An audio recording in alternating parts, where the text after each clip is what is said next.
부산 광안리. 그 북적이는 조개구이집에서 말이에요. 이 이야기가 시작된답니다. 오늘도 여느 때랑 똑같이 손님들로 바글바글한데 바로 거기서 한 남자의 인생이 확 하고 뒤바뀌는 순간이 찾아왔지 뭐예요? 58살 박진우 씨. 회사 동료들하고 좀 늦은 저녁을 먹으려고 그 집을 찾았어요. 수조 속에는 팔딱팔딱 싱싱한 조개들이 손님들을 기다리고 있었고 석쇠 위에서는 조개가 지글지글 익어가는 소리가 아휴 그냥 막 식욕을 당기는 그런 곳이었죠. 근데 말이죠. 진우 씨 시선은 음식에 가 있질 않았어요. 다른 곳에 한참 머물러 있었거든요. 왼손으로만 음식을 나르는 한 여직원. 한 38 그쯤 돼 보이는 그 여자분 오른손은 꼭 태어날 때부터 그랬던 것처럼 힘없이 축 늘어져 있는 거예요. 진우 씨는 뭔가에 홀린 것처럼 그 모습을 한참 쳐다봤어요. 사장님 요기 테이블 조개구이 한 접시 더 시키셨어요. 여직원의 목소리가 들려오자 진우 씨는 흠칫하고 놀랐지 뭐예요. 바로 그 순간 여직원 목에 걸린 목걸이가 햇빛에 반짝했는데 그 안쪽에서 뭔가가 살짝 보이는 거예요. 펜던트가 아주 살짝 열려 있었는데 그 안에는 빛바랜 흑백 사진 한 장이 들어 있었어요. 진우 씨 심장이 정말 쿵하고 멎는 것 같았대요. 사진 속에는 20살의 자기 모습이랑 웬 아리따운 아가씨 하나가 아주 다정하게 서 있었으니까요. 아이고, 38년 전. 그 뜨거웠던 여름날의 기억이 눈 깜짝할 사이에 그냥 확 하고 되살아나는 거 있죠. 저기, 혹시 그 목걸이. 진우 씨 목소리가 막 떨리니까 여직원이 고개를 휙 돌렸어요. 그녀의 이름표에는 김민서라고 또렷하게 적혀 있었죠. 진우 씨는 순간 숨을 쉴 수가 없었어요. 어머나 세상에. 어머니한테 받으신 건가요? 민서 씨는 잠시 진우 씨를 말없이 바라보다가 아주 조심스럽게 대답했어요. 네. 저희 엄마가 젊었을 때 아빠한테 받은 거라고 하셨어요. 근데 그분은 저희를 버리고 떠나셨다고. 진우 씨 눈시울이 금세 붉어졌어요. 아이고, 그의 머릿속에서는 38년 전. 그 바닷가의 기억들이 마치 파도처럼 거세게 밀려왔습니다. 해운대 앞 작은 횟집에서 일하던 20살의 이수연. 그녀의 햇살 같던 환한 미소. 그리고 둘이서 밤새 소곤소곤 나눴던 달콤한 약속들까지요. 혹시 어머님은 지금? 민서 씨 표정이 갑자기 확 어두워졌어요. 많이 편찮으세요? 얼마 전에 말기 암 판정을 받으셨거든요. 진우 씨는 정말이지. 그 자리에서 그대로 무너질 것만 같았어요. 하늘이 노래지는 기분이었죠. 38년 전, 그는 부모님의 극심한 반대로 수연 씨를 떠나야만 했어요. 아니, 솔직히 말하면 도망쳤던 거예요. 그리고 지금 그의 눈앞에는 자신이 끝까지 책임지지 못했던 그 삶의 증거가 이렇게 떡하니 서 있는 거잖아요.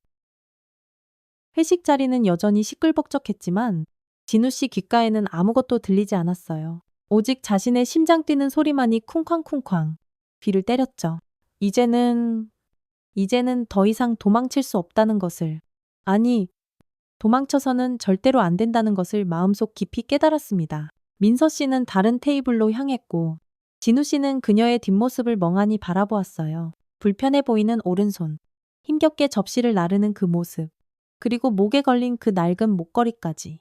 모든 것이 진우 씨 가슴을 사정없이 후벼 파는 것 같았어요. 38년이라는 그 기나긴 시간 동안 수연 씨는 대체 어떤 삶을 살아왔을까요? 장애를 가진 아이를 혼자 키우면서 얼마나 많은 고통과 절망을 견뎌냈을까요? 상상조차 하기 힘들었어요. 진우 씨는 자신의 지난날 나약함이 너무나도 원망스러워서 이를 악물었어요. 이제 와서 내가 대체 뭘 할 수 있을까 하는 자괴감도 들었죠. 하지만 더 이상 도망칠 수는 없었어요. 절대로요. 진우 씨는 민서 씨가 서빙하는 모습을 한참 동안 지켜보며 드디어 결심을 굳혔습니다. 이제는 모든 것을 바로잡아야 할 때라고. 비록 그것이 자신의 모든 것을 걸어야 하는 일이라 할지라도 이번만큼은 절대로 도망치지 않기로 마음먹었습니다. 바깥바다에서 불어오는 서늘한 바람이 창문을 툭툭 두드렸고 진우 씨의 마음속에서는 아주 오래전에 꽁꽁 봉인했던 기억들이 하나둘씩 되살아나기 시작했습니다. 그리고 그 기억들과 함께 새로운 이야기가 막 시작되려고 하고 있었습니다. 1994년 여름이었어요. 부산 해운대. 그 조용한 바닷가에 자리 잡은 박진우 씨 아버지가 운영하던 작은 펜션은 한창 성수기를 맞이하고 있었죠. 20살의 진우는 아버지의 강요 아닌 강요로 이곳에서 인턴 같은 걸 하고 있었어요. 처음에는 진짜 귀찮고 짜증만 났어요. 서울에서의 그 번쩍번쩍 화려한 생활을 다 접고 이런 시골 구석탱이에서 시간을 보내야 한다는 사실이 영 못마땅했거든요. 하지만 바로 그곳에서 진우는 운명 같은 만남을 하게 됩니다. 펜션 바로 앞 아주 작은 횟집에서 일하는 이수연 씨. 진우랑 나이는 같았지만 그녀는 벌써부터 가게를 혼자 꿋꿋하게 꾸려나가고 있었어요. 어릴 때 부모님을 여의고 친척의 도움으로 겨우 가게를 물려받은 수연 씨는 누구보다 씩씩하고 당찬 모습이었죠. 손님이 전복회는 서비스예요. 오늘 들어온 것 중에 제일 큰 놈이거든요. 한번 드셔보세요. 수연 씨의 밝고 명랑한 목소리에 진우는 고개를 들었어요. 까만 머리를 단정하게 하나로 묶은 수연 씨의 눈이 꼭 초승달처럼 예쁘게 휘어져 있었죠. 바로 그 순간 진우의 가슴 한 구석이 괜스레 따뜻해지는 걸 느꼈어요. 여기 앉아서 같이 드세요. 바다가 아주 잘 보이는 자리니까. 수연 씨는 아무렇지도 않게 천연덕스럽게 진우의 맞은편 자리에 털썩 앉았어요. 그녀의 손끝에서는 회를 썰 때 묻은 생선 비린내가 살짝 났지만 진우는 이상하게도 그 냄새가 전혀 싫지 않았어요. 아버지 펜션에서 일하시는 거죠. 요즘 손님들이 엄청 많이 오나 봐요. 그죠? 수연 씨의 말에 진우는 그냥 고개만 끄덕였어요. 평소 같았으면 잘난 척하며 퉁명스럽게 대꾸했겠지만 그날따라 이상하게 말이 잘 나오지 않았어요. 저기, 일 끝나고 혹시 시간 괜찮아요? 진우의 갑작스러운 질문에 수연 씨는 잠시 망설이는가 싶더니 이내 수줍게 방긋 웃었어요. 그렇게 그들의 비밀스러운 만남이 시작되었답니다. 매일 밤 9시 횟집 일을 마친 수연 씨는 진우와 함께 밤바다를 거닐었어요. 조개 껍데기를 주워서 같이 모래성을 만들기도 하고 하늘의 별을 세어가며 밤새도록 이야기를 나누었죠. 우리 할아버지가 이 가게를 맨 처음 시작하셨대요. 그때는 이 근처에 집도 거의 없었다는데 수연 씨의 이야기를 가만히 들으면서 진우는 처음으로 자신과는 전혀 다른 삶을 이해하게 되었어요. 돈이 전부가 아니라는 것, 진정한 행복이 무엇인지도 어렴풋이나마 수연 씨를 통해 배우고 있었죠. 달이 휘영청 밝게 차오르던 어느 여름밤, 진우는 용기를 내어 수연 씨의 손을 살며시 잡았어요. 차가운 바닷바람이 휙 불어왔지만 두 사람의 마음은 그 어느 때보다 뜨겁게 타오르고 있었죠. 수연아, 나 너 좋아하는 것 같아? 서툴게 고백하는 진우의 말에 수연 씨는 아무 말도 하지 않았어요. 대신 진우의 어깨에 자신의 머리를 살며시 기대왔죠. 그것만으로도 충분했어요. 모든 대답이 된 거죠. 하지만 그 행복했던 시간은 그리 오래가지 못했습니다. 수연 씨가 임신 사실을 알게 된 것은 8월 말이었습니다. 창백하게 질린 얼굴로 진우를 찾아온 수연 씨의 모습에 진우는 가슴이 철렁 내려앉는 것 같았어요. 진우야? 나 어떡하면 좋아. 진우는 수연 씨를 힘껏 안아주었어요. 두려움에 가늘게 떨고 있는 수연 씨의 등을 가만히 쓰다듬으며 진우는 굳게 결심했습니다. 걱정하지 마. 수현아, 내가 다 책임질게. 우리 결혼하자. 하지만 현실은 그렇게 녹록지가 않았어요. 정말이지 야속했죠. 진우의 아버지는 길길이 날뛰며 분노했고 수연 씨네 집안 형편을 대놓고 무시하며 결혼을 완강히 반대했습니다. 네가 감히 어딜 내가 어떻게 키운 아들인데 당장 그 계집애랑 헤어져. 당장. 아버지, 제발요. 저 정말 수연이 사랑해요. 제발 한 번만. 진우의 애원도 아무 소용이 없었어요. 결국 진우는 강제로 서울로 질질 끌려갔고 수연 씨와의 모든 연락이 하루아침에 뚝 끊겨버렸습니다. 수연 씨는 매일같이 펜션을 찾아왔지만 진우의 부모님은 매몰차게 그녀를 만나주지 않았어요. 경비원들은 차갑게 그녀를 쫓아냈고 결국 수연 씨는 혼자 힘없이 발걸음을 돌려야만 했죠. 진우는 방 안에서 창밖만 하염없이 바라보며 수연 씨를 애타게 그리워했습니다. 하지만 그의 휴대전화는 이미 압수당했고 집 밖으로 나가는 것조차 허락되지 않았어요. 그렇게 속절없이 여름은 끝나가고 있었습니다. 진우는 창밖으로 힘없이 떨어지는 은행잎을 보며 수연 씨의 안부를 애타게 걱정했습니다. 그리고 얼마 후 진우는 미국으로 유학을 떠나야 한다는 정말이지 청천벽력 같은 소식을 듣게 됩니다. 내일 아침 비행기다. 짐은 다 쌌겠지? 아버지의 차가운 말에 진우는 아무 대답도 하지 못했습니다. 그저 창밖으로 보이는 희미한 달빛만이 그의 뜨거운 눈물을 소리 없이 비추고 있을 뿐이었죠. 미국행 비행기에 오르기 바로 전 진우는 마지막으로 수연 씨에게 편지를 썼습니다. 하지만 그 편지가 과연 수연 씨의 손에 제대로 전달되었는지는 알 수 없었습니다. 아버지의 소나기에 있는 사람들이 모든 연락을 철저하게 차단했을 테니까요. 뉴욕에 도착한 진우는 매일 밤 수연 씨 꿈을 꾸었습니다. 차가운 도시의 밤거리를 하염없이 걸으며 해운대 바닷가에서 함께했던 그 찬란했던 시간들을 떠올렸습니다. 수연 씨의 해맑은 웃음소리, 따뜻했던 손길, 그리고 마지막으로 보았던 눈물에 젖은 그 슬픈 얼굴까지. 모든 것이 생생했죠. 형, 이제 그만 잊어요. 앞으로 나아가야죠. 네, 룸메이트의 위로에도 진우는 그저 씁쓸하게 웃기만 했습니다. 겉으로는 아무렇지 않은 척했지만 속으로는 매일 밤 수연 씨와 세상빛도 보지 못한 아기를 생각하며 눈물로 잠들었습니다. 진우는 공부에 미친 듯이 매달렸습니다. 잠을 줄이고 아르바이트를 하면서도 악착같이 최상위권 성적을 유지했죠. 그렇게 시간이 흘러 마침내 경영학 석사학위를 받아 월스트리트의 아주 큰 회사에 번듯하게 취직했습니다. 미스터 박 이번 프로젝트 정말 대단하십니다. 역시 동료들의 부러움 섞인 찬사가 이어졌지만 진우의 마음속에는 늘 크나큰 허전함만이 가득했습니다. 돈과 명예를 얻었지만 진정한 행복은 그 어디에도 없었습니다. 마치 모래알 같았죠. 35살이 되던 해 진우는 한국으로 돌아왔습니다. 아버지가 위독하다는 소식을 들었기 때문입니다. 임종을 바로 앞둔 아버지는 진우의 손을 힘겹게 잡고 마지막 부탁을 했습니다. 네, 내가 없더라도 네가 회사를 맡아줘야 한다. 그렇게 진우는 아버지의 회사를 물려받게 되었습니다. 하지만 그의 첫 행보는 사람들을 깜짝 놀라게 했어요. 바로 부산 해운대의 옛 펜션 부지를 다시 사들인 것입니다. 수연아, 제발, 널 찾고 싶어. 하지만 그곳에는 이미 거대한 아파트 단지가 빼곡히 들어서 있었고 수연 씨의 흔적은 어디에서도 찾을 수가 없었습니다. 작은 횟집도 온데간데 없이 사라졌고 그들이 함께 거닐었던 바닷가 산책로도 너무나 많이 변해 있었죠.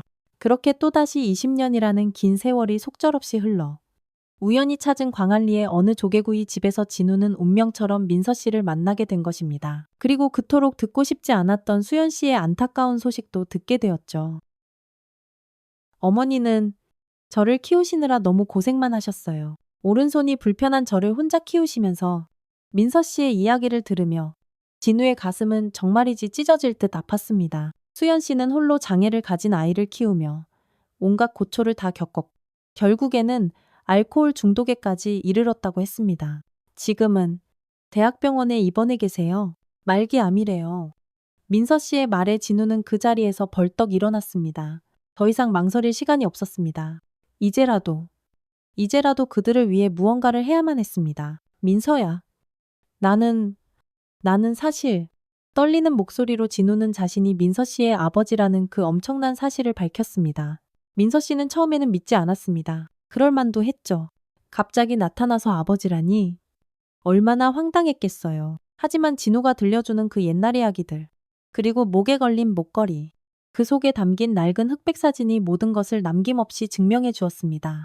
어머니는 아버님을 계속 기다리셨대요. 매일 밤 술에 취해서 바닷가를 헤매시면서도 민서 씨의 말에 진우는 흐르는 눈물을 주체할 수가 없었습니다. 그동안 수연 씨가 겪었을 그 상상조차 할 수 없는 고통과 절망을 생각하니 정말이지 가슴이 미어졌습니다. 이제라도 내가 모든 걸 바로잡고 싶구나. 너희를 위해서, 정말 너희를 위해서 살고 싶. 진우의 진심 어린 고백에 민서 씨는 한동안 침묵했습니다. 그리고 천천히, 아주 천천히 입을 열었습니다. 어머니, 한번 만나보시겠어요? 서울의 한 대학병원. 진우는 떨리는 발걸음으로 수연 씨의 병실을 향했습니다.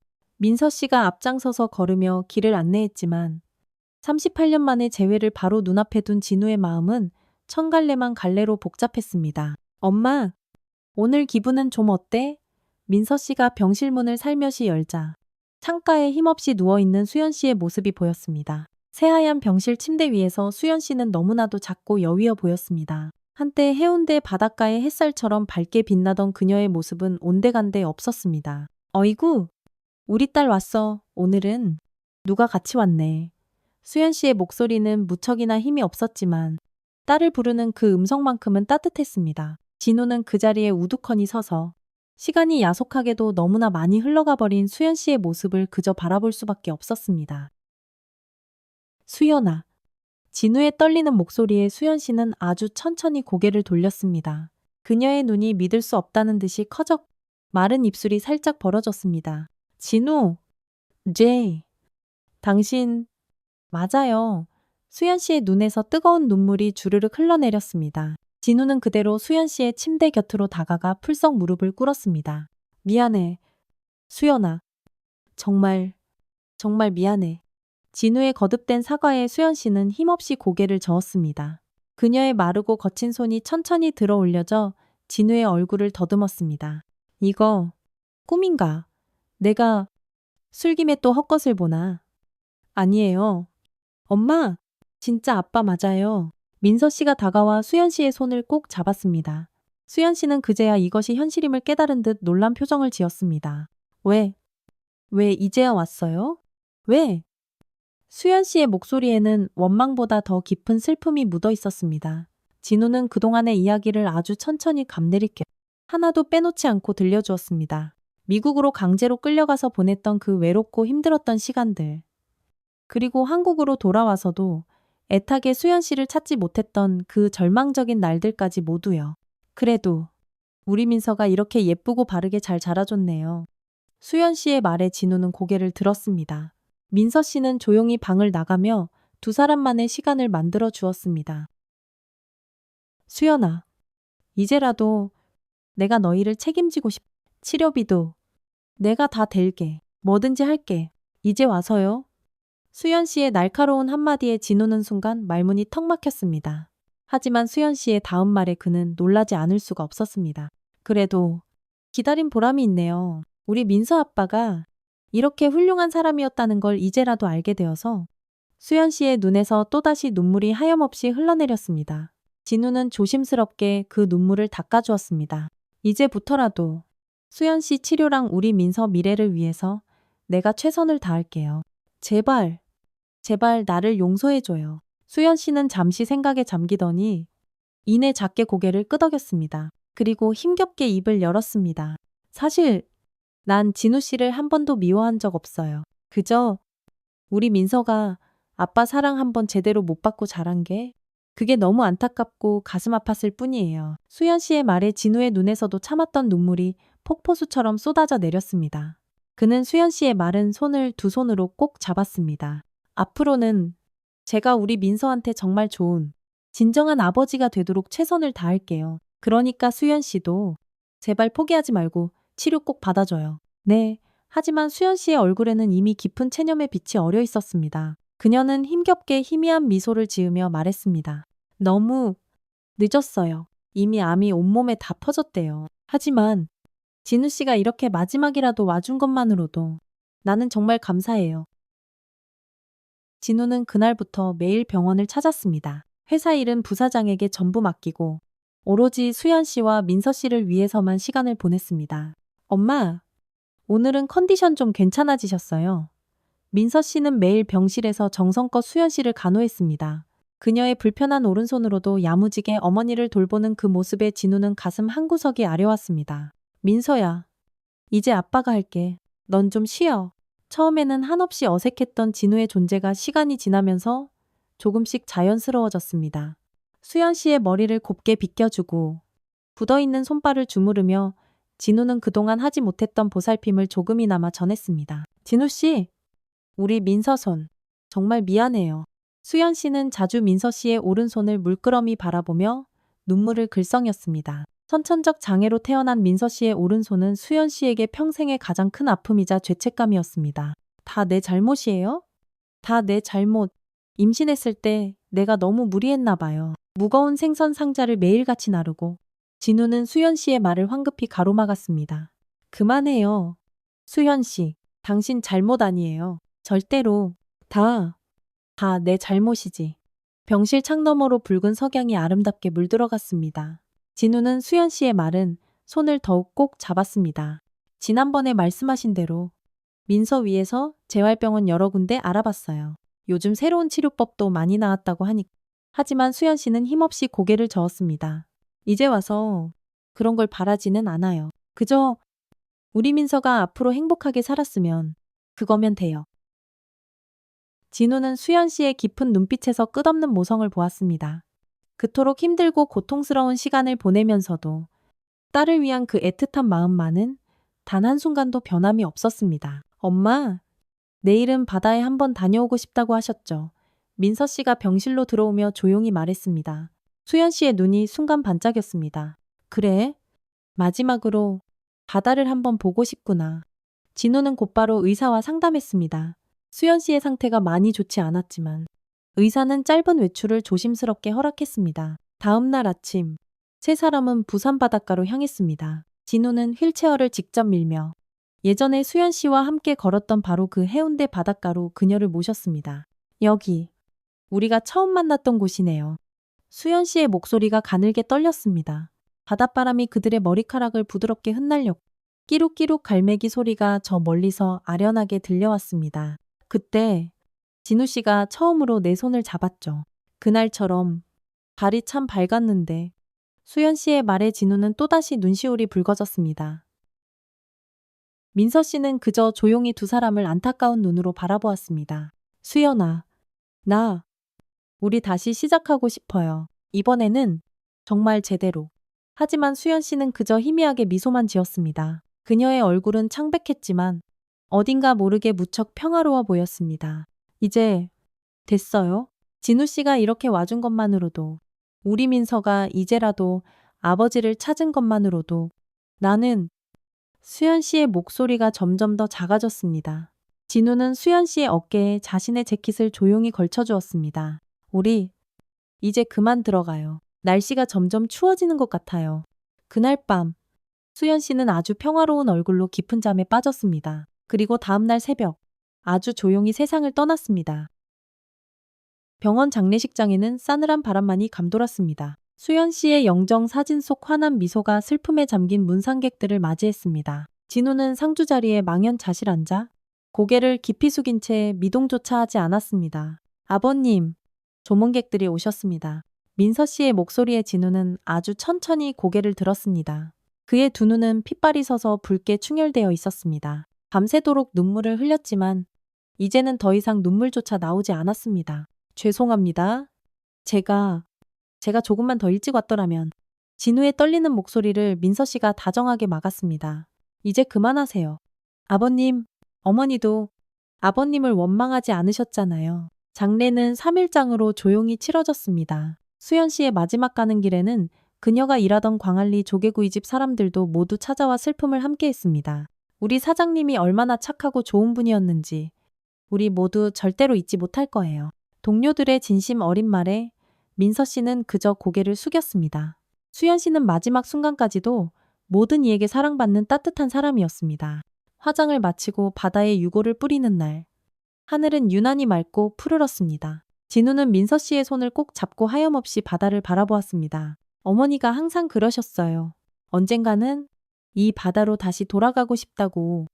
민서 씨의 말에 진우는 조용히 고개를 끄덕였습니다. 수연 씨는 이제 그녀가 가장 사랑했던 그 푸른 바다의 품으로 돌아갔습니다. 장례를 모두 마치고 일상으로 돌아가는 것은 생각보다 쉽지 않았습니다. 진우는 민서 씨에게 함께 살자고 조심스럽게 제안했지만 민서 씨는 고개를 저었습니다. 아직은 조금 더 시간이 필요할 것 같아요. 아버님, 진우는 민서 씨의 마음을 충분히 이해했습니다. 38년이라는 그 엄청난 시간의 벽은 그렇게 쉽게 메울 수 있는 것이 아니었으니까요. 그래도 가끔은 연락해도 괜찮을까? 진우의 조심스러운 물음에 민서 씨는 살짝 미소 지었습니다. 네, 아버님, 그 정도는 괜찮을 것 같아요. 그렇게 어색하지만 새로운 관계가 시작되었습니다. 처음에는 서로 말도 잘 못하고 어색했지만 시간이 흐르면서 점차 마음의 거리가 좁혀졌습니다. 아버님, 이번 주말에 혹시 시간 괜찮으세요? 어머니 산소에 같이 다녀오려고 하는데요. 민서 씨의 연락을 받을 때마다 진우는 마음 한구석이 따뜻해지는 것을 느꼈습니다. 비록 너무나도 늦게 찾은 딸이지만 이제는 그녀를 위해 살아갈 분명한 이유가 생겼습니다. 진우는 회사 일도 상당 부분 줄이고 민서 씨를 위한 시간을 더 많이 만들었습니다. 민서 씨의 불편한 오른손을 위해 국내 최고의 재활병원을 알아보았고 그녀의 미래를 위한 구체적인 계획도 하나하나 세워나갔습니다. 아버님, 저 공부를 더 하고 싶어요.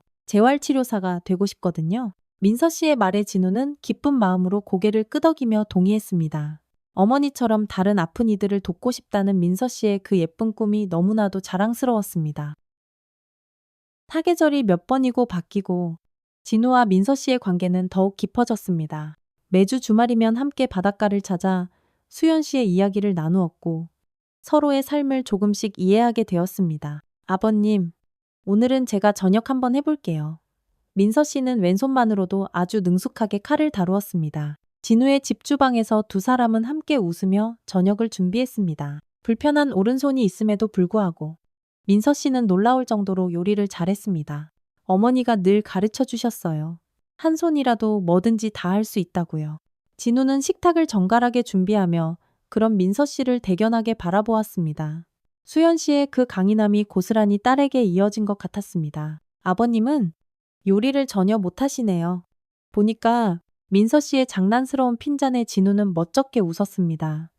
허허, 그래. 이제까지 혼자 살면서 전부 배달 음식으로 해결했거든. 저녁 식사를 하며 두 사람은 이런저런 사는 이야기를 나누었습니다. 민서 씨는 재활치료사가 되기 위한 공부 이야기를 신나게 했고 진우는 회사 일을 많이 줄이고 사회봉사를 시작했다는 이야기를 조심스럽게 꺼냈습니다. 어머니라면 분명히 좋아하셨을 거예요. 아버님, 민서 씨의 말에 진우는 가만히 고개를 끄덕였습니다. 수연 씨는 비록 세상을 떠났지만 그녀의 따뜻한 마음은 여전히 그들 곁에 살아 숨쉬고 있었습니다.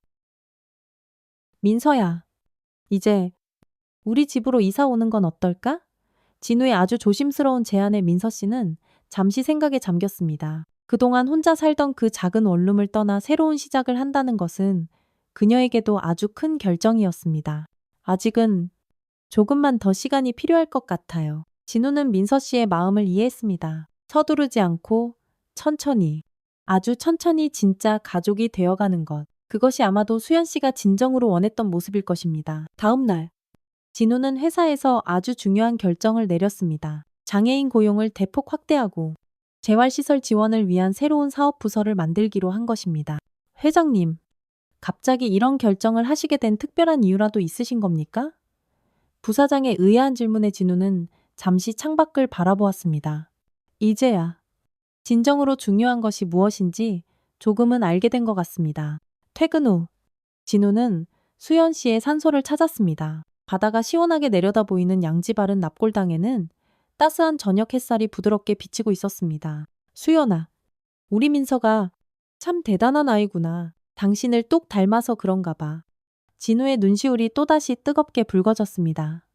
이제야 진정한 가족의 의미를 어렴풋이나마 알게 된 것 같았습니다. 주말이 되자 진우는 민서 씨와 함께 그들이 처음 만났던 광안리의 그 조개구이 집을 다시 찾았습니다. 이제는 새로운 주인이 가게를 운영하고 있었지만 창밖으로 보이는 바다의 풍경은 여전히 아름다웠습니다. 어머니가 늘 이곳에서 아버님을 기다리셨대요. 혹시나 하고 민서 씨의 말에 진우는 가슴이 먹먹해지는 것을 느꼈습니다. 그리고 다시 한번 굳게 결심했습니다. 이제는 절대로 도망가지 않고 민서에게 진정한 아버지가 되어주기로. 민서야, 잠시 시간 좀 내줄 수 있겠니? 어느 날 저녁, 진우는 민서 씨를 자신의 서재로 불렀습니다. 그의 손에는 아주 낡은 앨범 한 권이 들려 있었습니다. 이건 내가 20살 때 찍었던 사진들이야. 내 어머니와 함께했던 시간들이 담겨 있지. 앨범을 펼치자 빛바랜 사진들이 모습을 드러냈습니다.